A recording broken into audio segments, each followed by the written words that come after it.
Guys, ఎలా ఉన్నారు? అందరూ బాగున్నారు కదా? 5వ రోజు పూజ అయితే కంప్లీట్ అయిందండి. నేను అమ్మ వాళ్ళ ఇంటికి వచ్చినాను కాబట్టి అమ్మ నాకు దద్దోజనం నైవేద్యం చేసి ఇచ్చారు. నేనైతే పూజ చక్కగా ఏ ఆటంకం లేకుండా చక్కగా చేసుకోగలిగాను.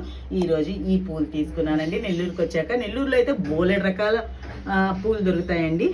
అమ్మ వాళ్ళ పూజ గదైతే బోలెడి దేవతామూర్తులతో కలకల కలకల ఆడుతుంటుంది. మా అమ్మకి ఎంత ఓపికో ఇవన్నీ రోజు శుభ్రం చేసుకొని పూజ అంతా చేస్తూ ఉంటుంది అనమాట. సో మీరందరూ కూడా 5వ రోజు పూజ చక్కగా చేసుకొని ఉంటారని చెప్పేసి అనుకుంటూ ఉన్నాను. ఇప్పుడు ఇంకా మళ్ళీ ఒకసారి గుడి దాకా వెళ్ళేసి అమ్మవారికి పసుపు కుంకుమ ఇచ్చి రావాలని అనుకుంటున్నాను అనమాట. ఇదండి, ఇప్పుడు అయింది, కొంచెం లేట్ అయింది. ఎందుకంటే రాత్రి గుళ్ళో ఉన్నాం కాబట్టి తెల్లవారుజాంకాడ 4 గంటల వరకు. సో కొంచెం లేట్ అయింది. ఇప్పుడు ఇంకా రెడీ అయ్యేసేసి అమ్మవారి గుడికి వెళ్తున్నాం అన్నమాట. అందరికీ నవరాత్రుల 5వ రోజు శుభాకాంక్షలు.